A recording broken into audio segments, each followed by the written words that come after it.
सभी दोस्तों को नमस्कार। दोस्तों बहुत बहुत स्वागत है। यहाँ पर यूपी शिक्षक भर्ती में सूखा पड़ा हुआ है, कहीं भी किसी तरीके का इन्फॉर्मेशन नहीं निकल रहा है, जिसकी वजह से मैं वीडियोस नहीं बना रहा हूँ। ठीक है, लेकिन कुछ ऐसी अपडेट है जो देनी बहुत ज़्यादा ज़रूरी है और बड़ी खबर है, आपको समझना चाहिए।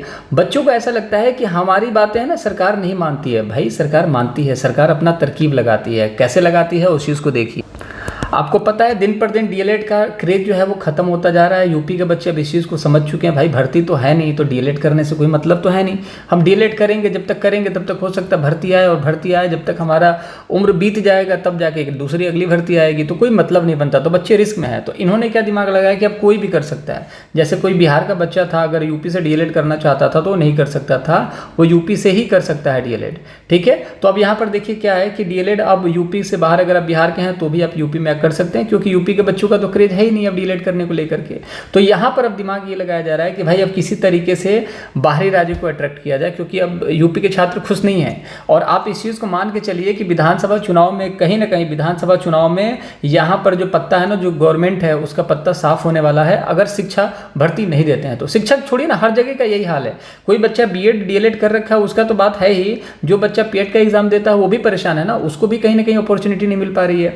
तो हर घर में अगर एक बच्चा ऐसा है जो कि बेरोजगारी से, अनएम्प्लॉयमेंट से परेशान है, जिसकी वजह से घर में गरीबी आती है, तो वो बच्चा जो है परेशान होने की वजह से 2 3 4 वोट तो काटेगा ही काटेगा। और ये स्थिति बहुत बुरी होती जाएगी सरकार के लिए भी, और अब बच्चों के लिए तो खैर है ही बुरी स्थिति। उससे बुरी स्थिति क्या हो सकती है कि उसके हाथ में जॉब नहीं है, कोई नोटिफिकेशन नहीं आ रहा है, किसी तरीके का कुछ ऐसा हो नहीं रहा है कि बच्चे कुछ कर भी सकें। एक नाम ढिंढोरा पीट दिया जाता है, स्किल नहीं है, स्किल नहीं है। अरे भाई बताओ ना क्या स्किल नहीं है, कौन सा स्किल चाहिए तो जॉब मिलेगा। तो ये सारी चीज़ें नहीं है कि आप स्किल सीखिए। भाई ग्रेजुएशन कर लिया, बीएड कर लिया, बच्चों को पढ़ाने की स्किल सीख ली, अब क्या चाहिए? अब कितना स्किल सीखेगा यार एक आदमी?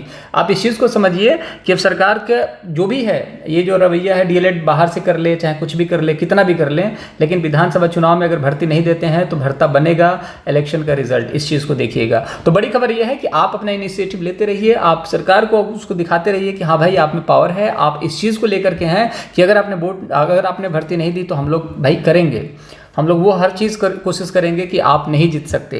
ठीक है, और बाकी जो होगा दूसरे जो विधानसभा चुनाव होगा उसमें देखा जाएगा क्या हो सकता है। लेकिन फिलहाल के लिए बीजेपी के लिए, जो गवर्नमेंट है उसके लिए बड़ी मुसीबत की स्थिति है, क्योंकि बच्चे जो हैं परेशान हो चुके हैं और सरकार भी कहीं ना कहीं विफल हो चुकी है जॉब देने में।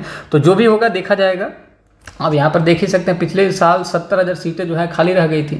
तो कहीं ना कहीं क्रेज खत्म है, तो इनको अब भरपाई करने की कोशिश कर रहे हैं, लेकिन पॉसिबिलिटीज़ नहीं है, ये कर नहीं पाएंगे। और दूसरी बात यह है कि जब भर्ती नहीं मिलेगी तो इनका भर्ता बनना तय है।